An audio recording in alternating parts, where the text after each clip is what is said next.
bolt to his side and hopefully up his feet soon after. May ilang laban na tumatagal ng 12 round at may ilan namang tumatagal lang ng 12 segundo.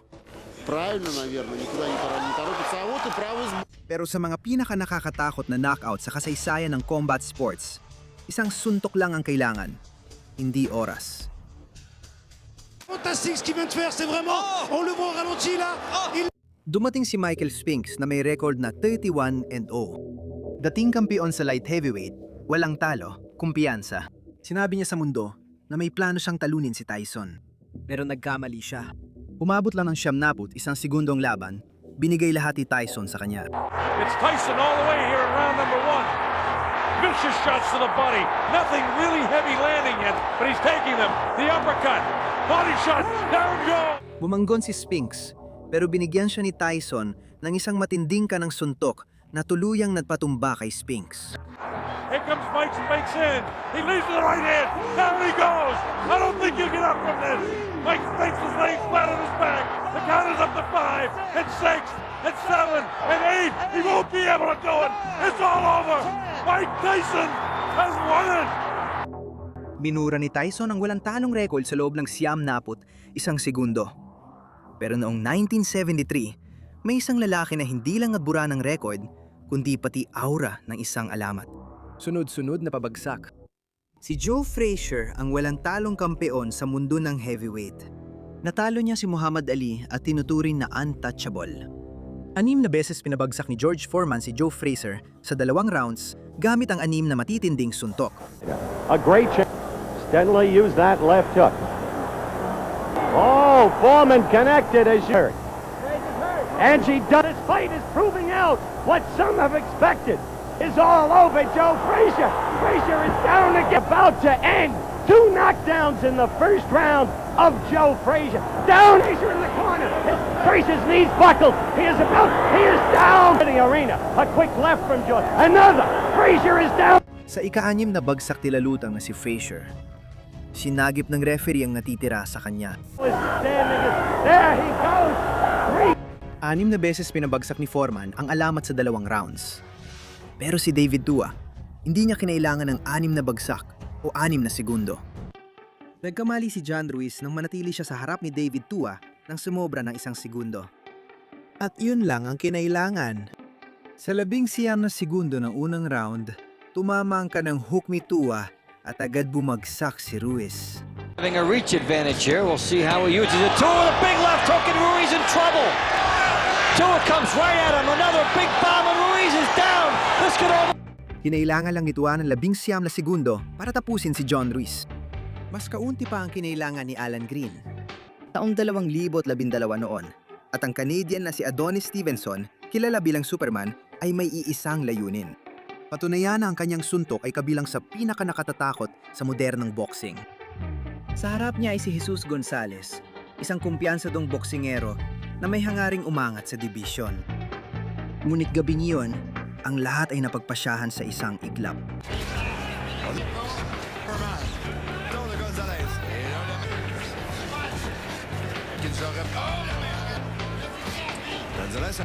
Sa unang round, pinakawala ni Stevenson ang isang malakas na kaliwang suntok na tumama diretso sa panga ni Gonzalez.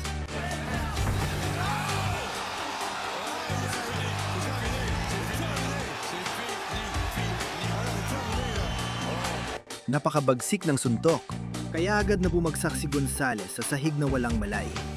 Binigas ng husto ang katawan niya, parang isang estatwa. Habang pigil hinga ang mga manonood sa matinding knockout, hindi pa nga nagbilang ang referee. Wala nang magagawa, nakakakilabot ang kaguluhan na ito. Isa sa mga sandaling nakakapanindig balahibo na nagpapaalala kung bakit si Adonis Stevenson ay tunay na tagapagpatumba sa ring. Parehong dumating ang 2 undefeated na boksinggero. Tiwalang silang mananalo. Matapos ng 18 segundo si Codrington, ay nawala ng malay sa lona. Pinaligiran ng medical staff at dinala sa CT scan. Side and he's stung and he is rocked. Codrington's rolled and left. And it's over. Tinawag ito ng Ring Magazine bilang knockout ng taon noong 2005. 18 segundo lang para talunin si Codrington. 11 taon nang lumipas. Magkaibang boksingero, pero pareho pa rin ang malupit na resulta. Si Alfonso Blanco ay dating walang talo. May 12-0 na record at interim middleweight champion ng WBA. Pumasok siya na may gustong patunayan at nagkaroon siya ng 23 segundo para patunayan yon.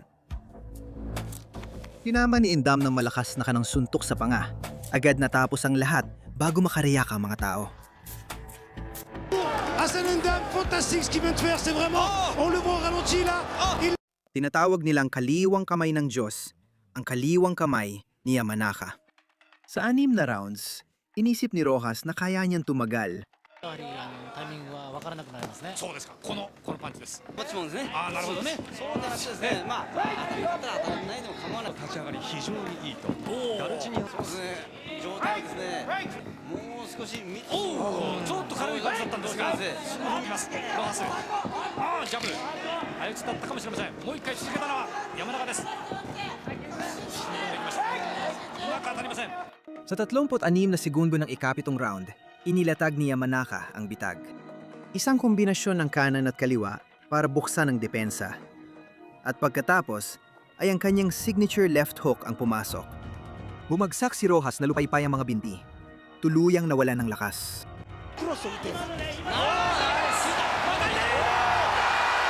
Hinabol ni Yamanaka si Rojas ng 6 na rounds bago binigyan ng malakas na suntok.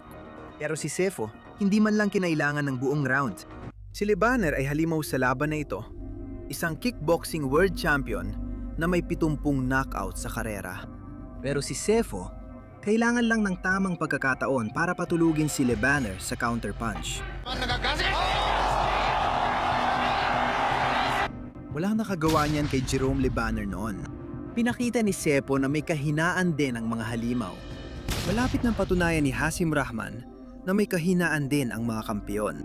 Si Lennox Lewis ang undisputed heavyweight champion. Si Rahman ay underdog na may odds na 20-1. At sa loob ng 4 na rounds, yun mismo ang itsura ng laban. Done any real damage. And tell him that he's dropping that right hand, that left hand there. Very known for that uppercut. And if he found overhand right, and when he wondered which Lennox Lewis we would see. Lewis with his mouth open. Again, the big right hand, but timed it very poorly. early, you know, and I still don't count. Stronger in this round. Oh, uppercut by the champions. Trying to suck in what little oxygen there is here at 6,000 feet, just outside Johannesburg. Suck Lennox Lewis in again to throw the right hand, and he countered with his own right. I think to be. Sa ika-5 round, sandaling ibinaba ni Lewis ang depensa niya. Nagpakawala si Rahman ng kanang hook na nagpabagsak sa undisputed na kampiyon. Oh, he's got him! Pinatalsik ni Rahman ang isang kampiyon gamit lamang isang suntok. Lumipas ang ilang taon. Malapit na matuklasan ni Green na nininggil ang universo. Naalala mo ba si Alan Green na tumalo kay Codrington sa loob ng 18 segundo? Natagpuan siya ng karma sa Copenhagen. Si Kessler, na bumalik matapos 2 taong pagkawala dahil sa problema sa mata. Nagpakawala siya ng perpektong kaliwang hook sa ika-4 na round. At si Green ay nawalan ng malay bago pa man bumagsak sa sahig. Thank you. Massive left hook! I don't think he's going to get up. Ian Jones. Kung ano'y tinanim, siya ring aanihin. Pero ang kasunod na knockout ay hindi dahil sa karma, kundi sa isang suntok na sobrang tindi. Tumanggi ang Sky Sports na ipakita ito ulit. Hindi pa natatalo si Castillo sa kanyang karera. Ngayon, kaharap na niya si Smith. Siguradong siya ang mananalo. Pero sa ikalawang round, iniwan siya ni Smith na di makagalaw sa lona, nanginginig na parang cellphone. Some new advice. And, right hand, lovely! Castillo flat on his back! He is out! It is over! His body is no longer... Kinailangan agad ni Castillo ng medical na tulong. Kasama rin si Frazer Clark. Ang unang laban nila ay umabot ng 12 rounds at parehong napunta sa medical room. Inasahang magiging kapareho ang rematch. Pero sa pagkakataong ito, tumagal lang ng 2 minuto at 28 segundo. Nayanig si Clark sa isang kanang hook at tinapos siya ng sumunod na kanan.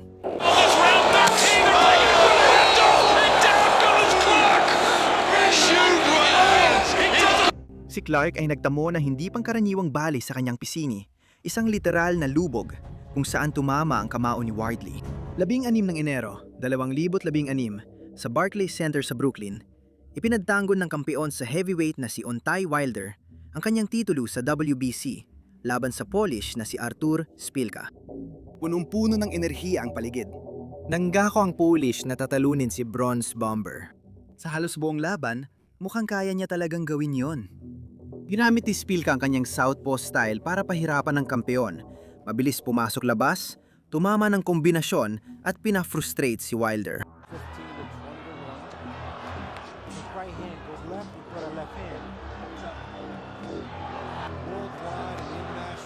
Sa halos 9 na rounds, matapang lumaban si Szpilka, ginawang dikit ang laban at pinaniwala ang tagahanga niyang kaya niyang magpasorpresa.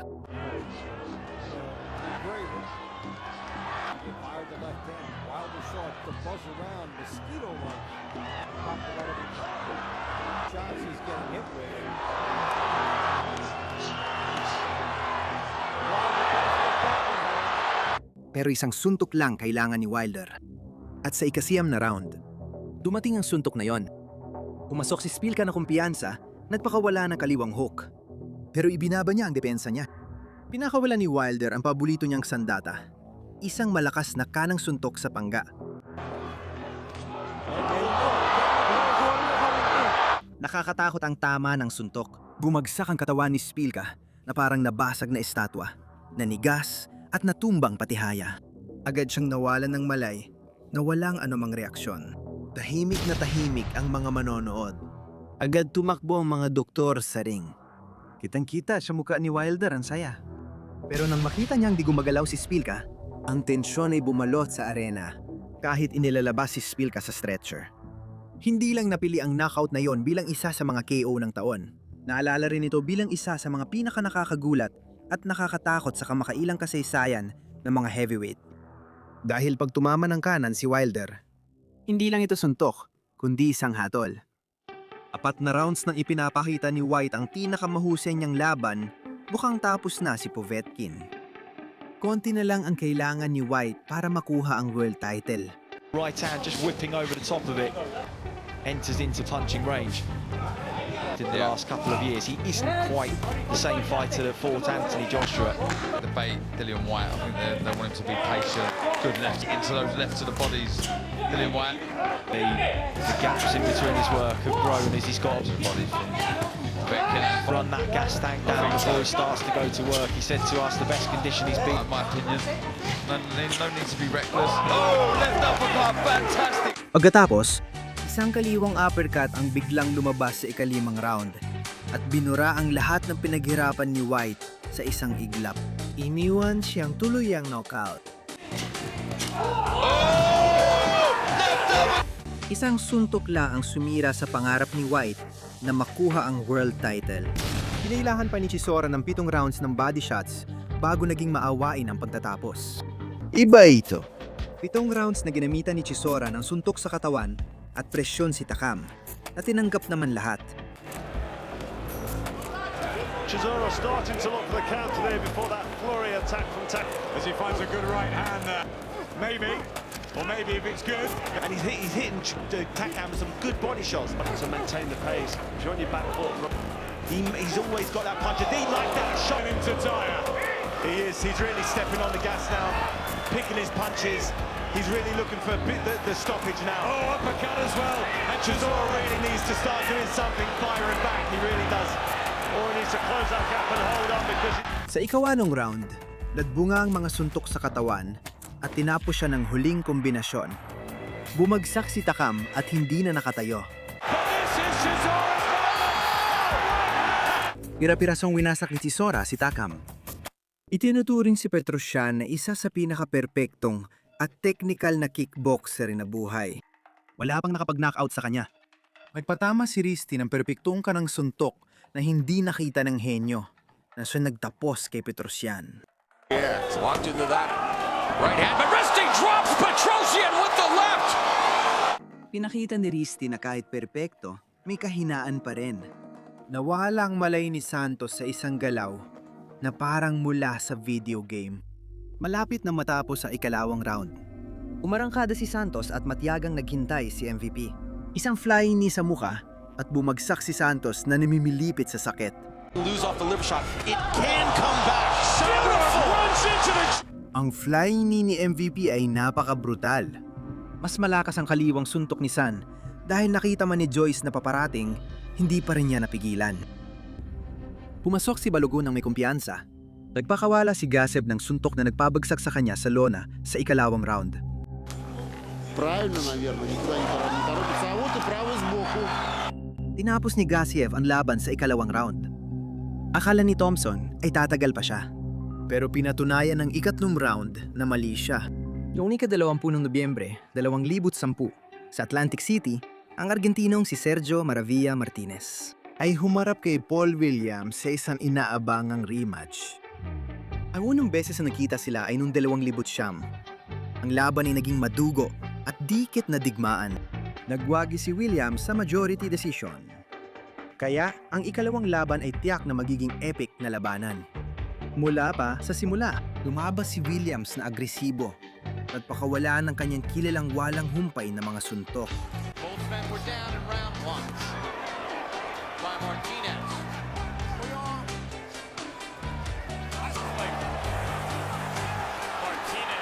Si Martinez naman, nanatiling kalmado.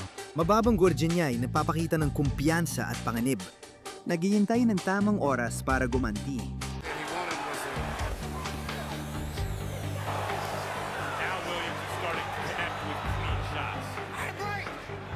Dumating ang sandali sa ikalawang round.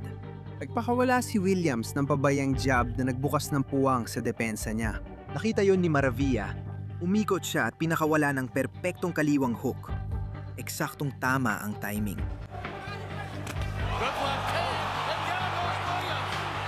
Boom! Napakabagsik ng tama, nawalan ng malay si Paul Williams sa ere. Bumagsak siyang parang estatwa na matigas. Tumama ang ulo niya sa lona nang walang reaksyon, habang nakabaluktot sa nakakatakot na posisyon ang mga binti niya. Hindi pa nga nagbilang ang referee. Wala nang dapat pang bilangin. Tahimik ang mga tao na parang libingan, bago biglang sumigaw sa gulat. Si Williams ay nanatiling hindi gumagalaw ng ilang minuto, lalong pinatindi ang dramang eksena. Ang knockout na yon ang napiling KO ng taon ng The Ring Magazine at hanggang ngayon ay kilala bilang isa sa pinaka-nakatatakot sa kasaysayan ng boxing. Hindi lang napanalunan ni Sergio Maravilla Martinez ang rematch. Nilikha niya gamit ang kaliwang suntok, ang isa sa pinaka-brutal at hindi malilimutang bahagi ng kasaysayan ng esports. Dumating si Thompson bilang lehitimong kalaban sa IBF Cruiserweight title ni Opetaya. Sa simula, handa siya para sa hamon.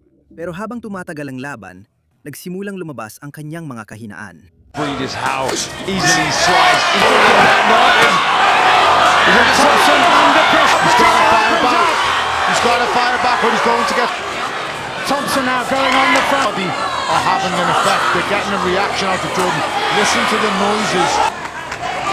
So physically. Down on the gum shield and he went again. Just when Thompson had... Sa ikatlong round, isang nakamamatay na kombinasyon ang tumama ng perpekto sa kanyang panga at napaluhod si Thompson. Kinailangang mamagitan ang referee. He has to produce something here, and he goes again. Referee Howard Foster locks on. And that's it. Bagsak si Thompson sa third round. Kahit 2 beses bumagsak si Maxwell sa unang rounds, nagawa pa rin niyang manalo. Walang talo at uhaw sa panalo si Sabri Sidiri, habang si Sam Maxwell ay paboritong lokal na may malaking pagkakataon. Sa loob ng 9 na round, dumomina si Sidiri. May 2 knockdown at walang tigil na presyon. At natapos si Maxwell na wasak ang muka at duguan. Oh,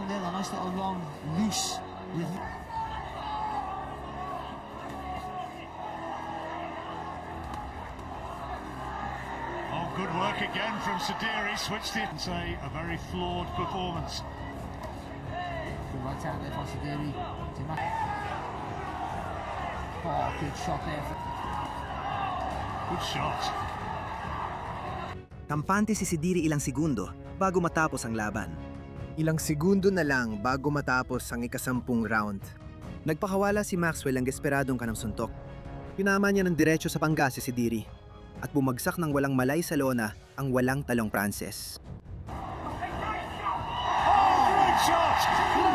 10 impyernong round, isang suntok para sa kaligtasan. Hindi kailangan ni Hartas ng milagro. Malinis na suntok lang at tamang timing. Handa ang dalawang lalaki sa laban. May ibang plano si Hartas. Isang suntok ang espektakular na tumapos sa laban at nawala ng malay si Hartman. Roll to his side and hopefully up on his feet soon after. Yun lang ang kailangan para wakasan ang isang karera. Wasakin ang isang alamat o baguhin ang isang buhay magpakailanman.